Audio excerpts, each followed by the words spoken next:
mayong aga sa aton nga tanan, kag welcome sa aton nga Sunday School subong nga aga. So mga 1 month gid kita nga wala na ka Sunday School. Hag subong magbalik na naman kita sa aton nga Sunday School. Gina-welcome gid naton ang kada isa nga nag-attend subong sa aton nga Sunday School subong nga aga. Sa mga first timers, gina-welcome gid namon kamo sa among nga Sunday School subong nga aga. And hopefully maka-ministry kami dira sa inyo subong nga aga pinaagi sa aton nga Sunday School. Magapadayon kita sa aton nga series, sa aton pagtuon sa Understanding Salvation. At nakita karon sa lesson 7 which is Regeneration. Ang title sang aton nga lesson subong sa lesson 7 is Regeneration. But before that, before kita makadto sa aton nga pagtuon subong aga, magampuan na kita kag mangayo kita kaalam dira sa Ginoo nga magamit naton sa aton nga pagtuon subong nga aga. Let us pray. Ginoo, salamat kami subong aga. Salamat Ginoo sa time nga imong ginhatag sa amon Ginoo nga kami Lord makatuon sang imong nga pulong subong nga aga Father. Lord, just help us O God nga maintindihan namon ang imong nga pulong sa pinakasimple nga pamaagi Ginoo and that we can apply it Father in our daily lives. Lord, bless mo Ginoo ang among pagtuon subong nga aga. In this we give thanks and pray in Jesus name. Amen. Lesson number 7, Regeneration, or gin-search ko kaina kung anong meaning sini sa Tagalog, kung anong Tagalog sa regeneration. Ang nagawas is pagbabagong buhay. May ara bala kailangan nga bag-uhon sa aton nga kinabuhi bilang isa ka mga Kristiyanos. Kinahanglan bala naton ning ginatawag nga regeneration. The purpose of this lesson is to reflect on the miracle that occurs for a believer after they become Christians. They will understand the meaning of the term regeneration and the effects has on a believer. May epekto bala ining regeneration sa isa ka kinabuhi isang tao nga ara na kay Kristo, sa isa ka believer. This lesson is the first of 3 that examine what happens to a person who is saved. Ano bala ang nahitabo sa isa ka tao once nga isa ka tao nga kung siya ay maluwas. Ano ang mahitabo din sa iyang kinabuhi? Regeneration is the term for being made new. Bag-uhon ikaw.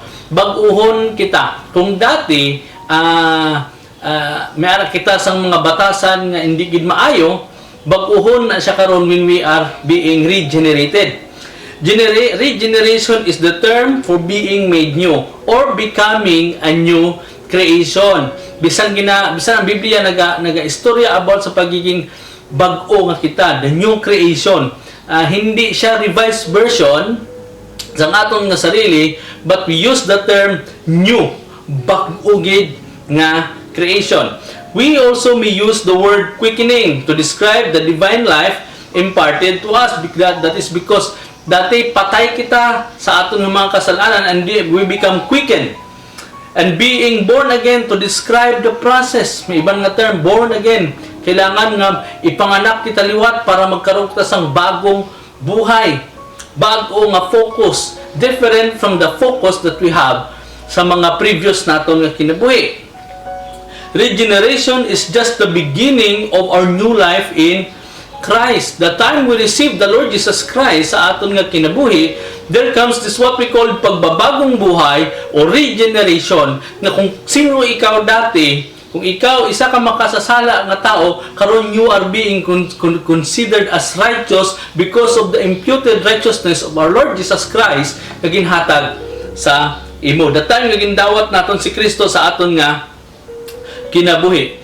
Regeneration is just the beginning of our new life in Christ, but it is what makes our future spiritual growth possible. Without regeneration, we do not have the ability to change. Hindi kita kaya nga magbag-o kung wala sang pagbabagong buhay nga epekto sang pagdawat naton sa kay Kristo sa aton nga kinabuhi. Why? Because we are still living in our sinful nature. Sa aton nga pagka makasasala at wala kita sang sense nga maghuna-huna about sa Ginoo. We talk about only of ourselves, ang aton nga kinabuhi diri sa kalibutan, how can we survive? It is very impossible nga magkaroon sang change without the acceptance of our Lord Jesus Christ sa aton nga kinabuhi through faith and this process of what we call regeneration. May arabla ka mo mga kabataan? Or do you have any young children of your own? Or naka-observe bala ka mo sa mga gagmay nga mga bata? Ano ang una nga nagaka-excite sa aton kung mag-alaga sang isa ka bata o kung may bata ka mo? Ano ang una nga nagaka-excite sa inyo sa process ang iya nga pagdako? Ang ginaobserbahan gid naton diri usually is ang una nga words nga magwas sa iya nga baba. Either mama, papa, or dada, ano man ra, mamang, I don't know. Wala pa man abi kami isang bata, pero sa may mga bata excited kamo kung ano ang una nga magwa sa iya nga baba. Iya nga istorya, his first step. Excited kamo nga kanang from nagakamang siya, magtindog na siya. Kag maglakat na siya, ang una niya nga tikang maglakat-lakat na siya. Kaya hindi man na magpabilin nga nga baby. So makita naton we are very excited. Same also sa aton when we are being regenerated, we are being born again. Excited man kita karon sa mga changes nga kakahitabo sa aton nga kinabuhi. The first step ang aton nga paglakat dira sa Ginoo, ang aton mga pulo nga nagagawa sa aton nga baba, kung dati puro pamalikas, subong lain na, bag-o na. What changes have you seen in the lives of others when they first believe in Jesus? May nakita bala ka mo nga kabag-uhan sa isa ka tao nga nagbag-o nga nagdawat kay Kristo? Nakita niyo ba atong bag-o nga kinabuhi, the regeneration nga ginatawag naton siya, yung pagbabagong buhay. Pagbabagong buhay, the time nga nakilala nila si Jesus Christ sa ilang nga kinabuhi. And that is what our lesson all about. The regeneration. Ang bag-o nga ikaw. Pagbabagong buhay. Buhay na hindi nabubuhay sa kasalanan. Regeneration. So what is regeneration? Regeneration is the miraculous process of being made new. There is no natural process of being made new spiritually. But ginatawag natin sila nga miraculous process of being made new. Kaya bisan ano pa naton ka pagwapa, bisan ano pa naton ka we will not become new. We will just become a revised version of, or the better version of ourselves. But we are talking here a regeneration, pagbabagong buhay, o being born again. This process takes place after we have heard and received the Word of God as ultimate truth. In Romans chapter 10, verse 17, it says, faith comes from hearing, and hearing through the Word of Christ. After a person hear the Word of Christ and chooses to have faith, they become a Christian. Again, after a person hears the Word of God, the Word of Christ, and chooses to have faith, they became a Christian. In the Bible, this process is explained by Jesus as being born again. And it is a gift of God. May isa ka very common na story sa Biblia by the name of Nicodemus. In the book of John, we have the story of Nicodemus, a wealthy man who came to visit Jesus one night. We don't know why he came at night, but he may have been afraid to sin kay isa sa ka leader, religious leader, tapos mahadlok siguro siya nga mabrand nga nagasunod dito kay Jesus, or mahuya siya, nadlok siya sa feedback sa mga tao, or perhaps he was very busy during the day and he wanted Jesus' undivided attention. Kay busy man si Jesus because the time, this is what we call the year of popularity of Jesus. And then si Nicodemus decided to meet Jesus sa gabi. And then nagpamangkot siya sa kay Jesus about paano siya maluwas. And Jesus answered him, truly, I say to you, unless one is born again, he cannot see the kingdom of God. Totaling haga ang gingamit ni Kristo diri. Unless I truly ginasure niya again. Truly I say to you, unless one is born again, he cannot see the kingdom of God. Sa mubo nga paghuna-huna man ni Nicodemus, he interpreted it as literal. That is why Nicodemus said to him, how can a man be born when he is old. Paano ako ipanganak ulit? In a natural way, hindi na siya possible. That is why it is a supernatural way. It is a miraculous way of na magiging born again kita. Pamangkot niya, sa tawhanon nga pamangkot, how can a man be born when he is old? Can he enter a second time into his mother's womb and be born? Very literal ang pag-intindi ni Nicodemus. But Jesus answered. Ano yung answer ni Jesus? Truly, truly. Pansin ninyo, sa una, truly, truly siya. Ikalawa, truly, truly. He emphasized the truth. Ang hambal niya, I say to you, unless one is born of water and the Spirit, he cannot enter the kingdom of God.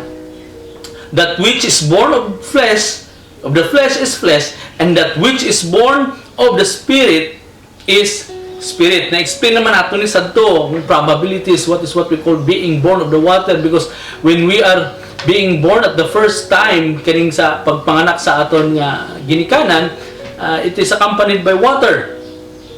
And the born of the Spirit, the time we receive the Lord and the Holy Spirit, nagsulod sa aton, baptize sa aton nga kinabuhi. Jesus told Nicodemus that a complete recreation of a person was necessary for holiness. Complete recreation of a person was necessary for holiness. Importante ang kabag-uhan sa isa ka tao sa pagiging banal o sa holiness na ginatawag naton. Our character must be changed. Ang aton nga mga ugali dapat magbago. Hindi parehas sa tong dati nga, ay kung dati ka nga tikalon, dati ka nga palaaway, dati ka nga basagulero, dapat when you receive the Lord Jesus Christ in your heart and you became a Christian, there will be change. There will be a regeneration. Hindi pwede nga Kristiyano ka, pero tikalon ka lang Japon, pero dahong maging sa atong subong, no? Hindi Japon pwede na Kristiyanos ka, pero nagapadayon ka Japon, nagkapangalipay, ka nga buhaton atong mga butang na ginabuhat mo sadto nga mga sala. Our character must be changed. Dapat may kabag-uhan nga makita sa aton nga sarili. We must be entirely different from what we were before. Nang makita ba nila, hala, dati kawatan ni siya, o dati pala away ni siya, pero subong nagbago na gid siya. And our life will become now a testimony to others. Dapat may changes nga mahitabo. And this great change is something that God works in us and for us, which we cannot do ourselves. Kahit dati, wala kita sang ibang nga priority, kundi ang aton nga sarili, kag ang pagpakasala sa kalibutan, how to survive the world, and we are very selfish. Pero karon hindi, ginbag-o na kita sang Ginoo the time we receive the Lord Jesus Christ in our heart. The Holy Spirit now nagamove sa aton nga kinabuhi. Ginatudloan kita sa mga butang nga makalipay dira sa Ginoo, ginatabangan kita sa pag-ampo dira sa Ginoo. Ang kang mga butang nga ini hindi naton ni kaya apart from the power of our God through the Holy Spirit sa aton nga kinabuhi. It is very impossible. When we talk about our sinful nature, it is very, very impossible. What makes this a miraculous process is that our birth into the family of God is not a result of good works. It is a result of God's mercy on us and our being renewed by the Holy Spirit. In Titus chapter 3 verse 5, sabi niya, He saves us not because of the righteous things we have done, but because of His mercy.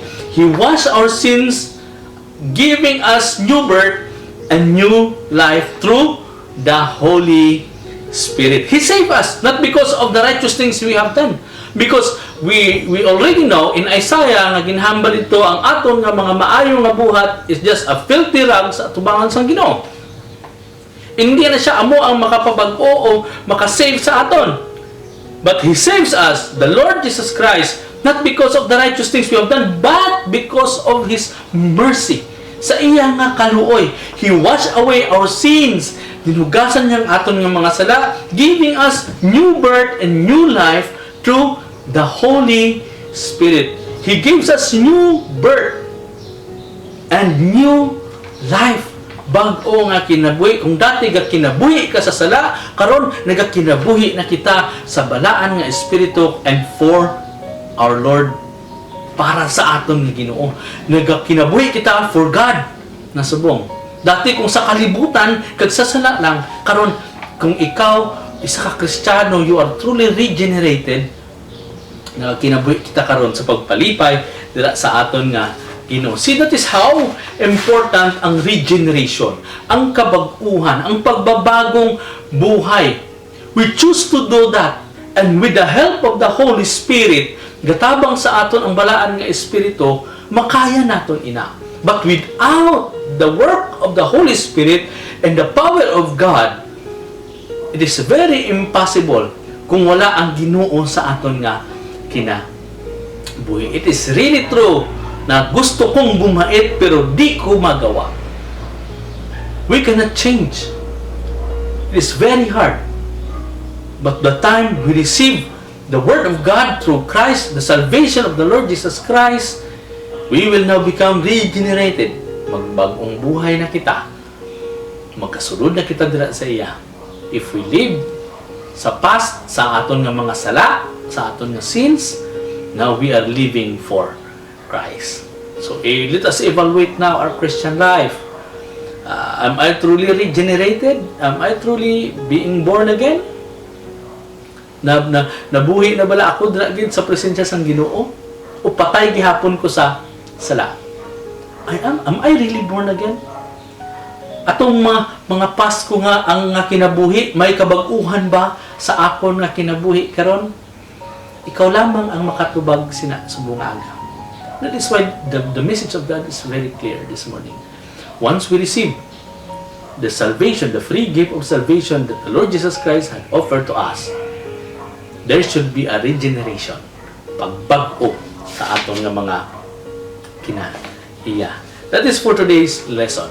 And next Sunday magapadayon kita. I think this is a 3-part lesson nga aton nga pagatunan. Aton ni siya hinay-hinayon until hasta sa third Sunday. So hopefully klaro ang aton nga lesson sa bungaga. Are we being regenerated? May kabag-uhan bala? May kabag-uhan bala sa aton nga kinabuhi? If you are a true Christian, there should be a regeneration, pagbabagong buhay. Our life is controlled now by the Holy Spirit. Mag-pray kita. Ginoo, salamat sa imong nga lesson nga ginhatag sa amon sa bungaga.